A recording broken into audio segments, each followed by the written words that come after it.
কি কিনবা? দোল। টুসু দেখতে পাচ্ছ?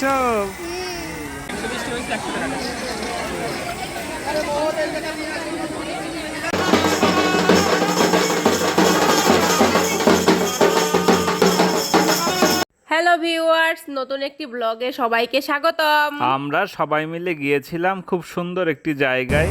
জায়গাটা আমাদের এখান থেকে 1-1.5 ঘন্টার দূরত্বে। হাইওয়ে থেকে খানিকটা ভেতরে যেতে হয়। সবাই তাকাও, সবাই তাকাও। সবাই উঠতেছে না তো।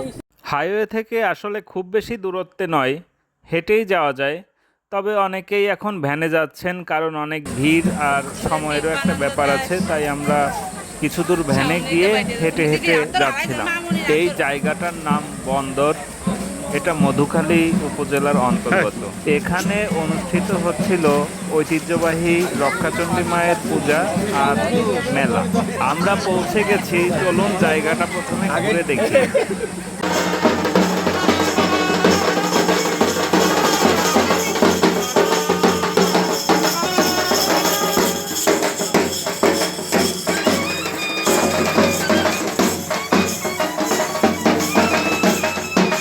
এখানে অনেক জায়গা জুড়ে মেলা বসেছে, আর এই যে মিষ্টির দোকান, মেলা মানেই মিষ্টির দোকান থাকবেই, এটাই গ্রাম্য মেলার বৈশিষ্ট্য। এখানে চমচম, কালোজাম, দানাদার, জিলাপি সহ অনেক রকম মিষ্টির সমাহার। চলুন আপনাদেরকে মেলার মধ্য থেকে ঘুরিয়ে নিয়ে আসি।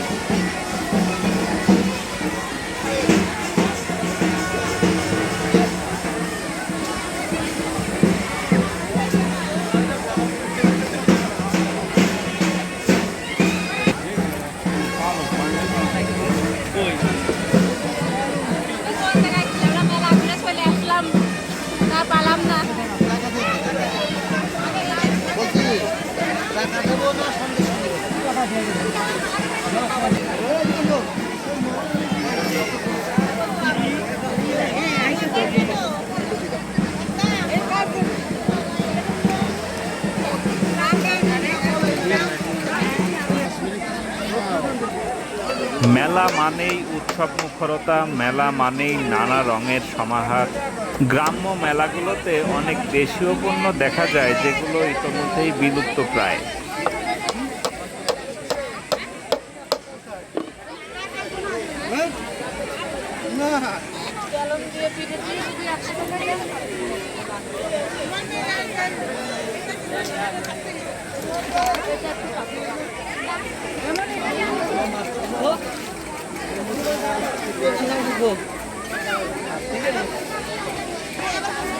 এখানে শিশুদের ভিড়, শিশুতোষ নানা ধরনের খেলনা এখানে শোভা পাচ্ছে।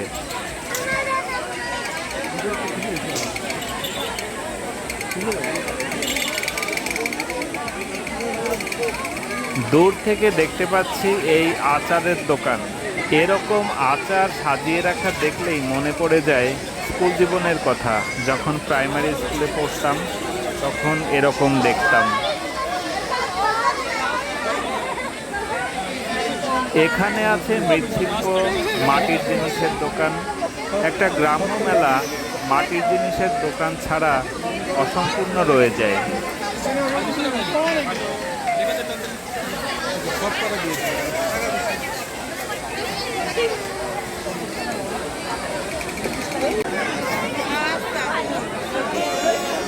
বর্তমান প্রজন্মের ছেলেমেয়েরা মিষ্টির দোকানের চেয়েও বেশি ভিড় করে এই ফুচকার দোকানে।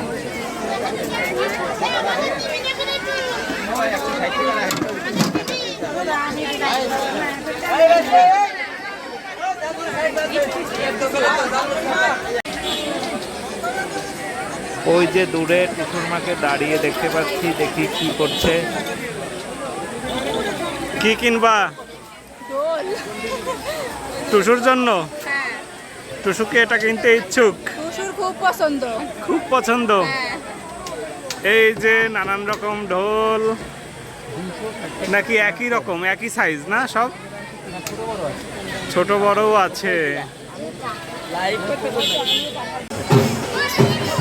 ফেরার আগে পাশের মন্দিরটিতেও ঘুরে দেখতে গেলাম।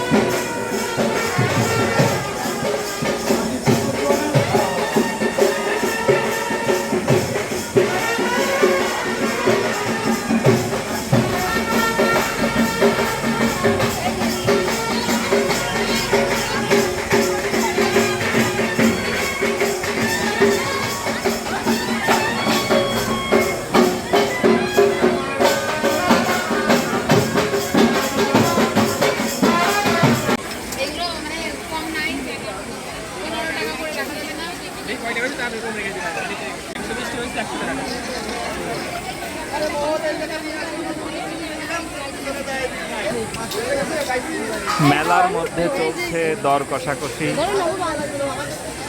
দেখে নি আগে তারপরে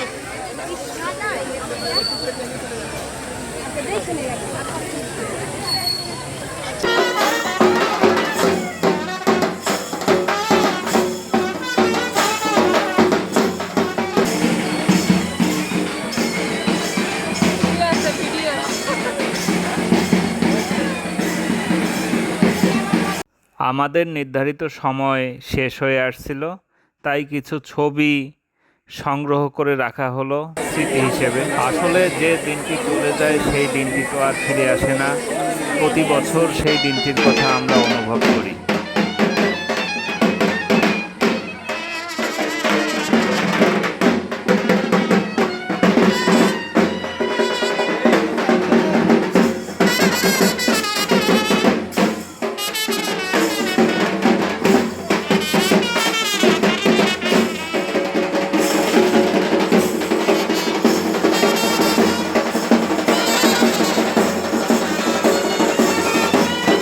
সূর্যাস্ত হয়ে গেছে, আমাদের এখানে আস্তে আস্তে বেশ দেরি হয়ে গেছিল, আর এদিকে সন্ধ্যাও হয়ে গেছে, তো আমরা ফিরে যাব।